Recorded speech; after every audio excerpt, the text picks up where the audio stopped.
Royal St. Vincent and the Grenadines Police Force receive a supply of 800-gallon water tanks from the RSVG Police Credit Union. Commissioner of Police Michael Charles says police stations on the leeward end of the island have suffered severe damage to their infrastructure and other necessities, and he is grateful that the credit union can come to the assistance at this time. The donation ceremony took place on Friday, 17th January 2014. The terrible state of the Vincentian economy makes it harder for the country, especially in times of disaster. This is according to Opposition Senator Dr. Linton Lewis, speaking yesterday on the New Times program. Lewis, speaking on the ongoing recovery efforts after the damage caused by the Christmas Eve torrential rains, said affected persons must be provided for, which is the reason why the contingency fund is needed. He, however, noted that with the current deficit economy, there is no money to put aside for a contingency fund, which means that when disaster strikes, we must find ourselves begging from the start. Meanwhile, addressing the issue of the partisan biasness involved in the disbursement of relief material, Lewis said, as Vincentians, we are one people and should all be entitled to citizenship rights and not just political rights.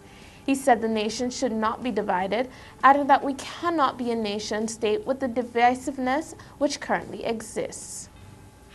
Despite calls from the director of NEMO, Howie Prince, for persons to desist from calling in on radio programs to air their plight, Vincentians who are still of the opinion that they were ignored from receiving any sort of aid based on political affiliation still use the medium to protest about the help they are still yet to receive. NEMO's director Prince, 3 days ago on Nice Radio, urged persons who have not yet received assistance from Hurricane Thomas and the recent low-level trough to report the matter to NEMO. Prince is calling on persons to exercise patience, as the recovery process from a storm or a hurricane can sometimes take years. Hovels Ranch handed over a check of 5,000 EC dollars to the Red Cross Society to a representative of the bar and restaurant at Hovels Ranch, Mark Cockburn.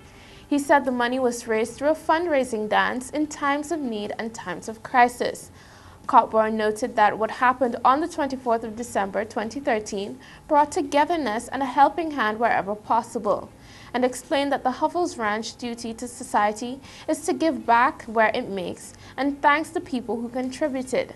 This effort came through a fundraising dance where DJs and the police force offered their services for free. Meanwhile, Red Cross Disaster Coordinator Operator Julia Simmons said they are very happy for the support and it will be put to good use along with the other donors. Simmons added that there are still a number of primary health care and primary issues to take care of.